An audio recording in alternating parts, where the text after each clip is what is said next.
और विपक्षी एकता में रिहाई की पहल पर सवाल, ये हमारा अगला एजेंडा है कि किस तरह से बिहार की राजनीति में जो रिहाई का एक नया दांव आया है उसको किस तरह से देखना चाहिए।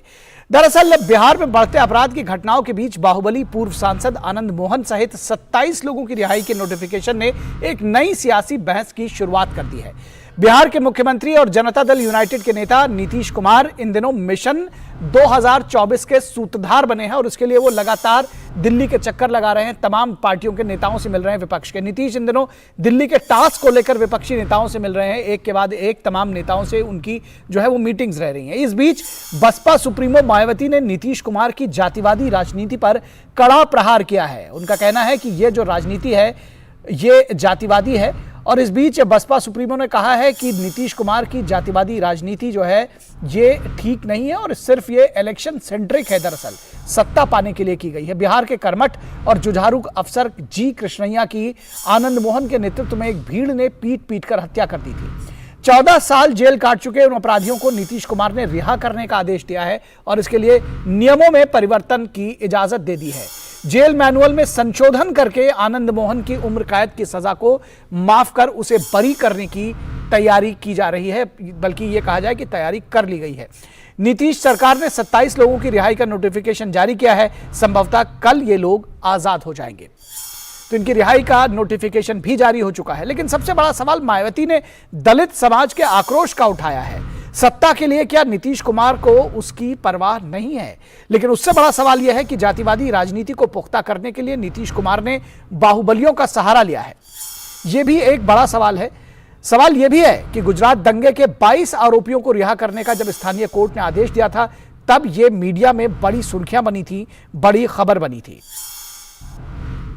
कुछ लोगों ने सुप्रीम कोर्ट का दरवाजा खटखटाया था, लेकिन बिहार सरकार के नोटिफिकेशन पर ऐसे लोग अब चुप्पी साधे हुए हैं। ये सवाल उठता है कि ऐसे लोग क्यों चुप हैं। इससे भी बड़ा सवाल, 20 साल की सजा काट चुके अपराधी अगर अच्छे बर्ताव के कारण रिहा हुआ तो सियासत उसे अलग चश्मे से देखती है, उसके लिए अलग सियासत है। लेकिन पूर्व प्रधानमंत्री राजीव गांधी के हत्यारों की रिहाई पर भी कांग्रेस पार्टी चुप्पी साध लेती है।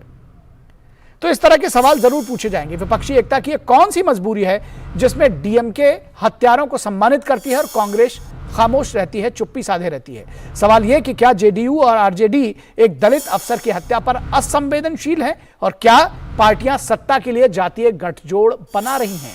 यह भी एक बड़ा सवाल है जो पूछा जाएगा। तो बिहार की नीतीश सरकार द्वारा जब आंध्र प्रदेश में, अब तेलंगाना जिसको कहते हैं, महबूब नगर के रहने वाले गरीब दलित समाज से आईएएस बने बेहद ईमानदार जी कृष्णैया की निर्दयता से हत्या की गई थी। इसके लिए मायावती ने ट्वीट किया है, क्या कुछ कहा है कि बिहार की नीतीश सरकार द्वारा आंध्र प्रदेश, जो कि अब तेलंगाना है, महबूब नगर के रहने वाले जी कृष्णैया जो कि आईएएस बने बेहद ईमानदार जी कृष्णैया की निर्दयता से की गई हत्या मामले में आनंद मोहन को नियम बदलकर रिहा करने की तैयारी देश भर में दलित विरोधी नेगेटिव कारणों से चर्चा में है। मायावती का ट्वीट है कि दलित विरोधी है और नेगेटिव कारणों से ये चर्चा में है। और इस पूरी खबर पर चर्चा के लिए हमारे साथ 3 खास मेहमान जुड़े हुए हैं, उनसे हम चर्चा करेंगे। हमारे साथ में जुड़े हुए हैं मनोज यादव जो कि बीजेपी के प्रवक्ता है। मनोज जी, स्वागत है आपका। इसके साथ ही साथ हमारे साथ जेडीयू की तरफ से भी जुड़े हुए हैं मंजीत कुमार सिंह। मंजीत जी, स्वागत है आपका। और हमारे संपादकीय सलाहकार विनोद मिश्रा, वो भी इस पूरी चर्चा में हमारे साथ जुड़े हुए हैं। विनोद जी, अगर आपके साथ इस चर्चा की शुरुआत करना चाहें, क्योंकि इस पूरी राजनीति को, इसके एजेंडे को दरअसल समझना चाहेंगे कि आखिर है क्या ये। मायावती ने जो कहा है कि ये कहीं ना कहीं दलित विरोधी राजनीति की भी एक सुगबुगाहट है और इसकी परवाह शायद नीतीश कुमार को इसलिए नहीं है क्योंकि वो अपराधियों के साथ में, वो बाहुबलियों के साथ में गठजोड़ चाहते हैं। किस तरह से देखते हैं इस पूरी राजनीति को? निखिल, सबसे पहले तो मैं थोड़ा सा इसमें एमेंड चाहूँगा कि जबकि मायावती उसको जी कृष्णैया को एक दलित ऑफिसर बताती हैं तो वो हो सकता है कि मायावती के लिए ये सूट करता हो, लेकिन आप मुझे अगर व्यक्तिगत पूछे तो बिहार में ऐसा ब्रिलियंट ऑफिसर उसके बाद हुआ नहीं। जी कृष्णैया की चर्चा जब हम लोग पटना में भी थे और जब हम लोग उस चीज़ों को देखते थे अखबार के सुबह सुबह पलटने में, तो सबसे पहले जी कृष्णैया की चर्चा होती थी, जो किसी न किसी रूप से किसी गरीब के घर में कोई रिहैबिलिटेशन के प्रोजेक्ट में कुछ ना कुछ वो काम करते हुए एकदम बिहार के जो सबसे डाउन टू अर्थ लोग हैं, सबसे जो बॉटम लाइन के लोग हैं, उनके बीच में जी कृष्णैया को लोग देखते हुए थे अक्सर। ऐसा ब्रिलियंट ऑफिसर और ऐसा ईमानदार ऑफिसर शायद बिहार में उसके बाद हुआ नहीं। तो ये कहना कि जी कृष्णैया एक सिर्फ दलित ऑफिसर थे इसलिए उनकी जो ये हत्या हुई और उसके बाद क्या जो उनके सजायाफ्ता जो लोग हैं उनको एक नोटिफिकेशन जारी करके उनकी आज रिहाई हो रही है, तो मेरा मानना है कि एक ब्रिलियंट ऑफिसर के हत्या और उसके बाद की जो बात हुई थी उसको लेके एक गंभीरता से सरकारों को सोचना चाहिए। रही बात कि आज आनंद मोहन का एक उस पर बयान आया है, आनंद मोहन अभी पैरोल पे हैं, बेटे की शादी में वो अभी जेल से छूटे हुए हैं और कल हो सकता है कि शायद उनकी रिहाई हो जाए। तो आनंद मोहन कहते हैं कि जो लोग अभी घटनाओं को 1994 की यह घटना है जिसमें जी कृष्णैया को जब वो पटना से गुजर रहे थे और वो रास्ते में उनको वहाँ जो भीड़ पे लोगों ने जमा रखा था, रोड ट्रैफिक जाम कर रखा था मुजफ्फरपुर के पास में, तो उनकी पीट के भीड़ ने हत्या कर दी थी। आनंद मोहन उसकी अगुवाई कर रहे थे। तो आनंद मोहन कह रहे हैं कि इसमें सिर्फ 2 परिवार का नुकसान हुआ है, बाकी लोगों ने तो सिर्फ ताली बजाया है, बाकी लोगों तो इसमें सियासत ही कर रहे हैं। सवाल है कि कौन परिवार, आज की तारीख में हमें नहीं पता कि जी कृष्णैया का परिवार कहाँ है, किस हालत में है, लेकिन आज की तारीख में आनंद मोहन का के बेटा अभी आरजेडी के विधायक है, आनंद मोहन की पत्नी वो सांसद रह चुके हैं। हाईकोर्ट में एक केस के कारण बाद में उनको सांसद के उनको नॉमिनेशन करने के लिए से रोका गया था। सवाल इससे बड़ा ये है कि जो बिहार में राजनीति करते हुए नीतीश कुमार कल पश्चिम बंगाल जाते हैं, ममता बनर्जी से मिलते हैं, ममता बनर्जी से मिलने के बाद अखिलेश से आते हैं और वो जो विपक्षी एकता के सूत्र ढूंढ रहे हैं, क्या जो मायावती का आज जो दलित को लेकर आक्रोश की बात वो कही है उनके उस सूत्र में कहीं है? अगर वो नहीं है तो नीतीश कुमार जो फार्मूले की बात करते हैं और जो जातीय गठजोड़ बनाने की कवायद में लगे हुए हैं, दिल्ली टास्क में ये सारे पॉलिटिकल लीडर को ये समझना होगा कि आप बाहुबलियों को इस तरह से सामने में लाके आप उसमें कास्ट बेस को अलग अलग खेमे में मजबूत करके शायद मिशन 2024 में आप कोई बड़ा मैसेज नहीं देने जा रहे हैं। ये बात तो कम से कम इस नोटिफिकेशन के बाद सामने में आ गई। जी, इसका जवाब ले लेते हैं मंजीत जी से। मंजीत जी, क्या लग रहा है आपको, जिस तरह से मायावती का आरोप है और जिस तरह से इस पूरे घटनाक्रम का विश्लेषण किया जा रहा है कि अपराधियों बाहुबलियों के गठजोड़ को मजबूत करना चाहते हैं नीतीश कुमार और साथ ही साथ जातिवादी राजनीति को एक बार फिर हवा दे रहे हैं, क्या जरूरी था, क्या इतनी जरूरत थी कि नियमों को बदलकर आनंद मोहन और उनके साथियों को बरी कराया जा रहा है? देखिए, मायावती जी ने जो भी कहा है, लेकिन दलित सशक्तिकरण के लिए नीतीश कुमार जी ने क्या किया बिहार के अंदर, इसके लिए किसी से भी हमें सर्टिफिकेट लेने की जरूरत नहीं है कि दलित सशक्तिकरण के लिए आदरणीय नीतीश कुमार ने बिहार में दलितों के लिए क्या किया। और आप यह जान लें, 15 अगस्त और 26 जनवरी को गांव-गांव जो हमारे गांव के दलित बुजुर्ग हैं उनके हाथों से झंडारोहण करना, वहां प्रशासनिक अधिकारी वहां पहुंचते हैं, वह सम्मान नीतीश कुमार ने बिहार के दलितों को दिया है। पंचायती राज व्यवस्था में वार्ड से लेकर चेयरमैन तक अधिकार दरअसल सवाल ये नहीं है, सवाल ये नहीं है मंजीत जी, सवाल ये है कि आखिर क्या मजबूरी है कि आनंद मोहन जी को ये सारा जेल मैनुअल में परिवर्तन करके नियमों को बदलकर उनको बाहर निकाला जा रहा है। मायावती को सूट करता होगा कि वो दलित अधिकारी हैं, लेकिन एक आईएएस ऑफिसर थे जिनकी हत्या की गई और नियमों को बदलकर, ताक पर रखकर तो नहीं कहूंगा, लेकिन नियमों को बदल करके उनको बाहर निकाला जा रहा है। ऐसी क्या मजबूरी है? देखिए, केवल आनंद मोहन पर ही चर्चा हो रही है, लेकिन उनके साथ अन्य जो 26 लोग जो बंदी थे उनकी भी रिहाई हुई है, उन पर चर्चाएं नहीं हो रही हैं। और अन्य जो 26 लोगों की भी रिहाई हो रही है, उसमें दलित, पिछड़ा, अति पिछड़ा, अकलियत के लोग शामिल हैं। और जो परिहार बोर्ड है, आम खास के यही तो बात कही जा रही है कि दरअसल आनंद मोहन के नाम पर और भी लोग उसमें छूटे जा रहे हैं। और जब सवाल यह होगा तो सवाल यह भी उठेगा कि जो शराबबंदी के कारण 4.5 लाख से ज्यादा लोग बंद हैं, उनकी सुनवाई कब करेंगे?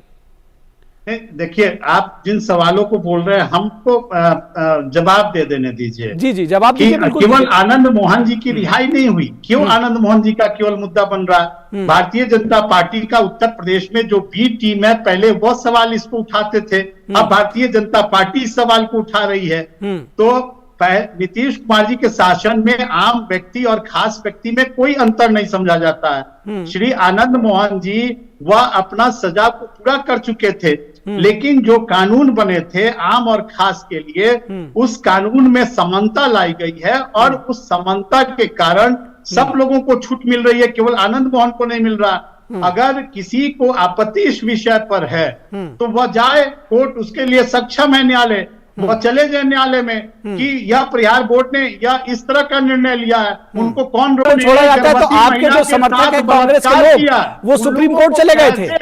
गुजरात के प्रहार बोर्ड ने कैसे उनको क्षमादान किया, और जब वह निकलते हैं बाहर तो कैसे माला पहनाकर उन्हें महामंडित किया जाता है, या तो देश में चर्चा का विषय है। खैर, ये सवाल जो आपके राजनीतिक सहयोगी हैं मनोज यादव वो उठाएंगे, लेकिन जब ये सारे सवाल उठाएंगे तो राजीव गांधी के हत्यारों को जब छोड़ा गया था तो जो पार्टी हुई थी और उसमें स्टालिन गए थे और जिस तरह से वो सारा जश्न हुआ था, आपके सहयोगी है कांग्रेस, वो सवाल भी उठाए जाएंगे। मनोज यादव जी, क्या कहेंगे आप? किस तरह से, आखिर क्या वजह है कि आनंद मोहन जैसे जो जिनको कहते हैं बाहुबली हैं, उनको छोड़ने की तैयारी की जा रही है? ये कहा जाए कि कल परसों में शायद वो छूट भी जाएगा। देखिए निखिल जी, इसमें स्पष्ट रूप से दिख गया है कि बिहार के अंदर जंगल राज 2.0 रिटर्न हो चुका है। उसी का ये नतीजा है कि आनंद मोहन जैसे अपराधी को जिस तरह से, जिसने जी कृष्णाई जी को पीट पीट करके गली में दौड़ा दौड़ा करके, रोड पर दौड़ा दौड़ा करके किस तरह से रोंदा था, किस तरह से उनकी हत्या कर दी गई थी, ऐसे अपराधी को आज एक विशेष कानून बना करके इनको छूट दी जा रही है। ये दिखाता है कि जंगल राज 2 का रिटर्न हो गया, क्योंकि इन्हीं के शासनकाल में आरजेडी के साथ जब इनका गठजोड़ था तो शहाबुद्दीन हो, आनंद मोहन जैसे जो तस्लीमुद्दीन हो, इस तरह के लोगों को लगातार ये लोग प्रश्रय देते हैं। और उसके बाद में अभी यूपीए 1 के शासनकाल में हम देख रहे हैं पप्पू यादव जैसे लोग इनके संघर्ष में पलते हैं, बढ़ते हैं, और रंजना जी उनकी पत्नी, उनको लगातार सदन में भेजा जाता है। तो इस तरह के अपराधियों को लगातार संरक्षण देना ये जंगल राज 2.0 की निशानी है। और जिस तरह से ये लोग राजनीति करते हैं, वोट बैंक और तुष्टीकरण की राजनीति करते हैं, आपने देखा होगा कि रमजान के मौके पर, जिस समय नवरात्रि भी थे, तो आपको पता है रमजान के मौके पर विशेष वर्ग को एक विशेष छूट दी गई कि 1 घंटा लेट से आइए और 1 घंटा जल्दी चले जाइए। ये नवरात्रि में हिंदुओं को इस तरह की व्यवस्था नहीं देते हैं, तो ये वोट बैंक की राजनीति करते हैं, बाहुबलियों को छोड़ने की राजनीति करते हैं। जंगल राज जो फैलाते थे, जो गुंडा राज फैलाते थे, जिनका आतंक का राज था, उनके साथ गठजोड़ करते हैं। और जहां तक गठबंधन की आप बात कर रहे हैं, देखिए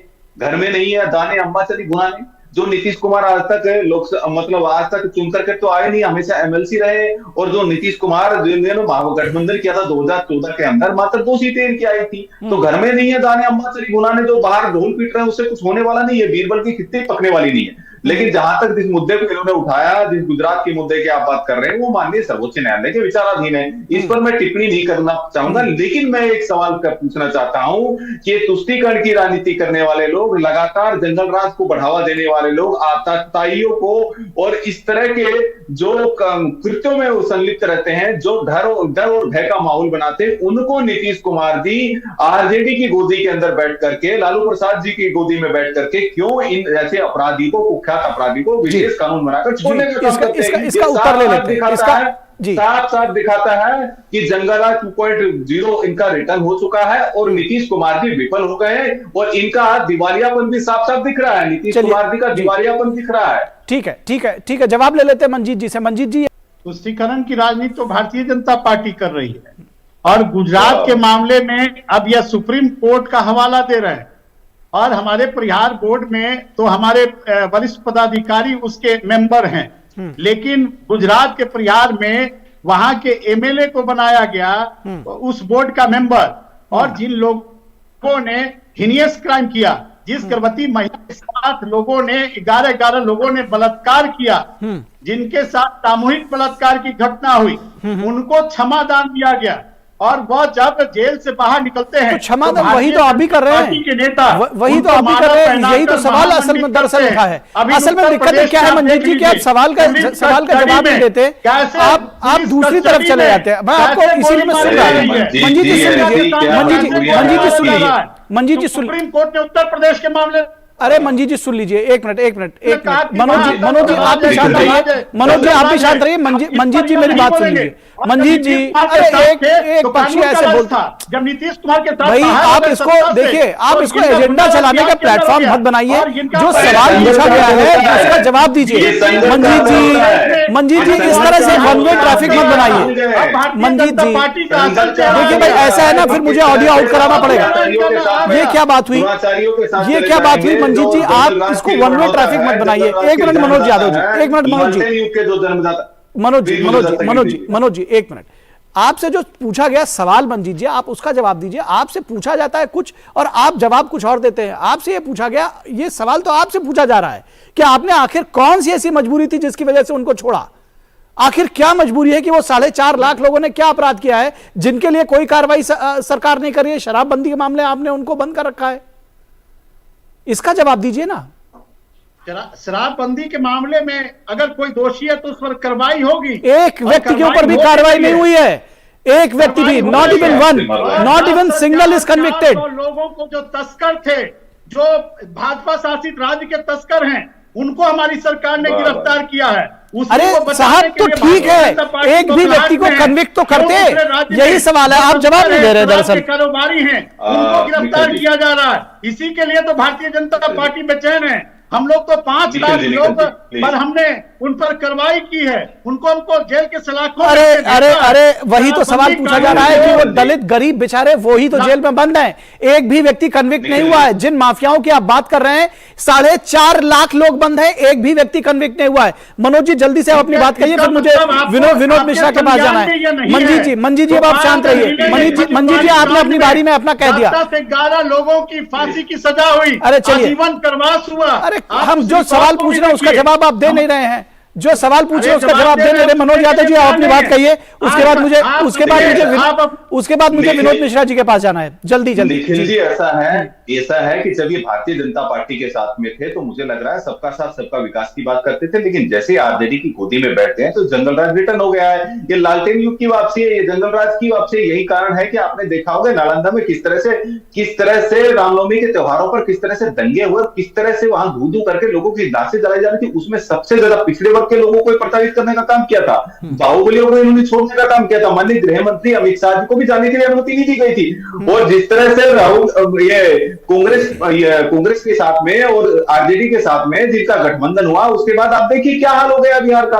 ये बोल रहे हैं हमने विकास किया, किसके विकास की बात कर रहे हैं? अरे आप लोग तो लालटेन युग की तरफ जा रहे हैं। इसी का कारण नतीजा है कि लगातार कानून व्यवस्था में विफल हो रहे हैं। और नीतीश कुमार है कि देखिए अपराधियों को छोड़ा जा रहा है, तो ये क्या है? ये क्या है? साफ साफ दिखाता है कि बिहार सरकार का दिवालियापन है ये। जी मैं आता हूं आपके पास वापस मंजीत जी। इससे पहले इसका जवाब लूं, विनोद मिश्रा जी के पास आता हूं। विनोद मिश्रा जी, आपको लगता है कि ये एक कहीं ना कहीं ट्रेंड सेट हो रहा है कि जो लोग सत्ता में आएंगे वो इसी तरह से मेरा अपराधी तुम्हारा अपराधी मेरा अपराधी, तो उसको सजा बदलकर जेल मैनुअल में परिवर्तन करके उसको छोड़ दिया जाएगा? निखिल, पहले मैं मंजीत जी का जवाब दूं, जो हमारी रिपोर्ट के बाद जो है इस चर्चा को लेके कहीं और जाना चाहते हैं जी। हम इस चर्चा के लिए उन्हें इनवाइट किया है और मुझे लगता है कि वो काफ़ी सूझबूझ रखने वाले प्रवक्ता हैं, इस चीज़ का वो जवाब दें आपके सवाल का।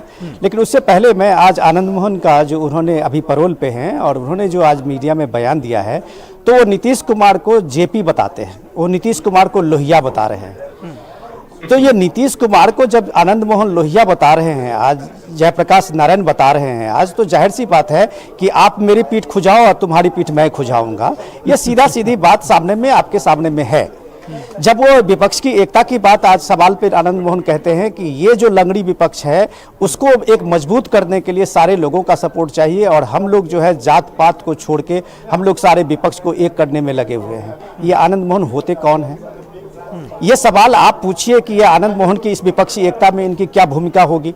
रही बात की दूसरी चीज मैं जो बताने जा रहा हूं, जो अभी मनोज जी कह रहे थे कि मनोज जी की बात को आप थोड़े से गौर से समझिए कि बिहार की राजनीति को लेकर नीतीश कुमार जो दिल्ली का ये जो लेके अभियान लेके चले हैं अलग अलग स्टेट में, तो जब वो कल आप देखिए कि वो वहाँ पे अखिलेश के साथ में थे लखनऊ में, और उसी समय में मायावती का ये ट्वीट आता है और मायावती इस पे रिएक्शन करती है। क्या अखिलेश ने इस दलित को लेके अपना अभी कोई एक रिएक्शन दिया है जी कृष्णैया को लेके? क्या मायावती ने कोई एक रिएक्शन ये अपना ममता ने कोई एक रिएक्शन दिया है, या कोई दूसरी पॉलिटिकल पार्टी ने इस तरह के कोई रिएक्शन दिया है? नहीं दिया है जी। तो ये विपक्ष की एकता के जो सूत्र में आप ये सीधे सीधे देखिए कि दिल्ली टास्क लेके जो नीतीश कुमार घूम रहे हैं, वो दिल्ली टास्क में एक तरह से बिहार को हताशा में स्थिति में छोड़ दिया है। हताशा की स्थिति ये है कि जिस दौर में, जिस समय में वो कल बंगाल में थे, उस सुबह सुबह में बिहार में शराब के माफियाओं ने पुलिस को दौरा दौरा के पीट के, आप देखिए कि किस तरह से उसके गाड़ी को तोड़फोड़ की थी। 4 दिन पहले उसी बिहटा में आप देख लिए कि ये माफिया, जो बालू माफिया है, वो किस तरह से एक महिला खनन अधिकारी को पीट पीट कर अधमरा कर दिया था। कहाँ है नीतीश कुमार, कहाँ है उनका शासन? तो अगर ये सारी चीजों को जो मंजीत जी झुठलाते हुए ये दलित कल्याण की बात करते हैं, बड़ी बड़ी बात करते हैं, तो सबसे पहला सवाल तो उनको बिहार से पूछा जाएगा कि इस बिहार में कौन सा सुशासन लेके वो विपक्ष की एकता की बात करने जा रहे हैं, वो कौन सी बिहार की पॉलिटिकल सिचुएशन का जवाब ले लेते हैं, मॉडल बनाने जा रहे हैं। जी, इसका जवाब ले लेते हैं मंजीत जी से। मंजीत जी, गंभीर आरोप है कि देखिए 4 दिन पहले महिला अधिकारी को, माइनिंग अफसर को दौड़ा दौड़ा कर पीटा गया, उसके बाद पुलिस को जो माफिया हैं शराब के वो दौड़ा दौड़ा कर पीट रहे हैं, और कहा जा रहा है कि जी वो नीतीश कुमार तो राजपाट सब तेजस्वी के हवाले करके और प्रधानमंत्री पद की दौड़ के पीछे लग गए हैं। देखिए, सबसे बड़ी परेशानी यह है कि दूसरे राज्यों में कोई घटना घटित होती है तो मीडिया तो उसको चलाता नहीं है। अतीक के मामले में सबसे पहले पुलिस के सामने, मीडिया के सामने गोली मारी जाती है। क्या कानून व्यवस्था पर चर्चा नहीं होनी चाहिए? किसी भी सवाल से चर्चा हो रही है। मुझे लगता है मंजीत जी उसके बाद से टीवी से उतरा नहीं है ये। जहां सरकार को चैलेंज किया अपराधियों ने, आपने उसकी चर्चा आप किसी मीडिया के लोग नहीं करते। क्या बात कर रहे हैं? सभी लगातार वो रोज उस पर चर्चा हो रही है। के साथ घटना घटित हुई तो 24 घंटा के अंदर 40 अपराधी पकड़े गए, जेल के सलाखों में गए। अगर बिहार में कोई भी घटना घटित हुई, शराब माफियों को हम उत्तर प्रदेश से, हम झारखंड से, हम उड़ीसा से, हम बंगाल से, हम पंजाब से, जो शराब के बड़े कारोबारी हैं, जो बिहार में लगातार शराब की कारोबारी करते हैं, 10,040 से अधिक वैसे माफियों को हमारी सरकार ने गिरफ्तार करने का निखिल, उनको याद दिलाइए मंजीत जी को, उनको मंजीत जी को याद दिलाइए कि परसों बिहार पुलिस ने सबसे नहीं, परसों बिहार पुलिस ने एक रिपोर्ट जारी की थी विनोद जी, और उस रिपोर्ट भाजपा शासित राज्यों में अब आप एजेंडे देखिए, आपसे जो सवाल पूछा जाता है दरअसल आप उसका जवाब देते नहीं है मंजीत जी। जो आपसे सवाल पूछा जाता है आप उसका जवाब देते नहीं है और सुनते नहीं है, दोनों बातें। निखिल, अरे भैया, क्राइम रेशियो कहाँ पर है? पार्टी को बोलने से नहीं होगा। चलिए, विपक्षीय एकता में नीतीश कुमार जी जब निकले हैं और पूरे विपक्षीय एकता की गोलबंद हो रही है, तो भारतीय जनता पार्टी, अरे तो वही तो सवाल है कि विपक्षीय एकता गोलबंद कर रहे हैं, लेकिन अपना घर पीछे छोड़ के चले आए हैं, संन्यास ग्रहण थोड़ी ना कर लिया है। आप बात को समझिए, बिहार की जनता को उसके हाल पर छोड़कर थोड़ी चले जाएंगे। मनोज जी आपके पास आ रहा हूँ, उसके बाद विनोद जी के पास जाना है। चलिए अब दूसरों को बोलने का मौका दीजिए। मंजीत जी आप अपनी बात कह चुके, मंजीत जी कह चुके, ठीक है, सुन लिया साहब आपको। तो देश की सत्ता से इनको जाना पड़ेगा। ठीक है, चलिए, जनता पलट देगी तो जाना ही पड़ेगा, चाहे वो बीजेपी हो, आरजेडी हो या जेडीयू हो। जनता जिसको वोट देगी वही बना रहेगा। मनोज यादव जी जल्दी से अपनी बात आई है, उसके बाद फिर मैं विनोद जी के पास जाऊंगा। पूरी बात कर दूं। देखिए, ऐसा है, जो लोग नीतीश बाबू की चर्चा कर रहे हैं और उनकी तुलना कर रहे हैं जेपी से, मैं कहता हूं उनको शर्म आनी चाहिए और शर्मसार करने वाली इस तरह की स्टेटमेंट देते हैं जो ऐसे श्रद्धेय जेपी जी के लिए चर्चा कर रहे हैं, जो अखिल भारतीय स्वरूप के नेता थे और जिनके एक आह्वान पर छात्र का सारे नेता अपने सारे स्वार्थों को छोड़कर के और जनता पार्टी के गठन करने का काम किया था। लेकिन नीतीश बाबू क्या है? नीतीश बाबू तो क्या है, घर में नहीं है दाने अम्बा चली बुनाई, तो पंटू राम है। किसके साथ है पलटी मार? जो बैसाखी के सहारे से जो हमेशा चले हैं, कभी बीजेपी की बैसाखी लेते हैं, कभी आरजेडी की बैसाखी लेते हैं, जिनका अपना खुद का अस्तित्व नहीं है, वो बोल रहे हैं कि देश का नेतृत्व करने निकले हैं, वो बोल रहे हैं कि हम चंद्रगुप्त बनेंगे। अब मैं पूछना चाहता हूँ, चंद्रगुप्त की भूमिका में है कि चाणक्य की भूमिका में? लेकिन मैं निखिल जी एक बात और स्पष्ट कर दूं कि उत्तर प्रदेश के अंदर जिस तरह से कानून व्यवस्था अपना काम कर रही है, अपराधियों को बख्शा नहीं जाता है, कोई भी हो, जीरो टॉलरेंस की नीति है। और मैं बता दूं कि इनके शासनकाल में शराब माफिया, बालू माफिया खुलेआम प्रशासन की धज्जियां उड़ाते हैं, और कच्ची शराबें, जो जहरीली शराब से कितने लोगों की हत्याएं हो रही है, कौन जिम्मेदार है? ये पलटू राम नीतीश कुमार जिम्मेदार है। ठीक है, पलट करके ठीक है, आपने भी अपनी बात कह दी, आपने भी अपनी बात कह दी। आखिरी now the last word from Vinod Mishra जी।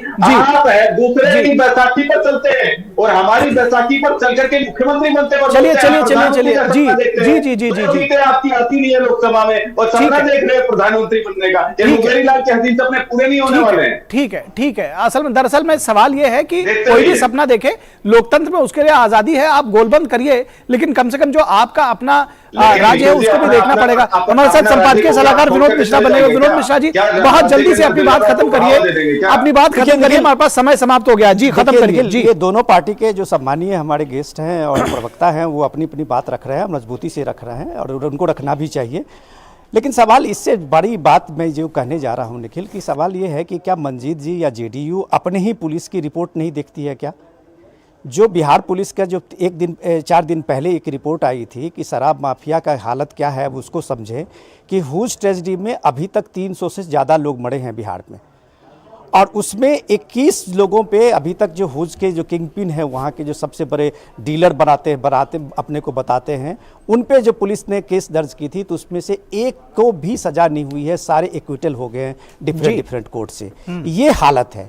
रही बात, दूसरी बात मैं इसमें ये जोड़ रहा हूँ कि सबसे इम्पॉर्टेंट ये है कि नीतीश कुमार बिहार को जिस हालत में ला के छोड़ के जो अपना एक दिल्ली टास्क लो के आगे बढ़े हैं, इसमें क्या नीतीश कुमार ने ये बात मान लिया है कि 2024 के बाद जो उनको सत्ता पर या पार्टी को जिस तरह से विलय करना है, जेडीयू के बद्र का नेतृत्व जो है आरजेडी और महागठबंधन का नेतृत्व तेजस्वी को देना है, तो क्या वो नीतीश कुमार एक जंगल राज जो स्थिति बनी हुई है, जो सारे अपराधी जिस तरह से जेलों से बाहर आ रहे हैं, वो सारा पुराना 90 का बिहार जो है वही तेजस्वी को सौंपने जा रहे हैं?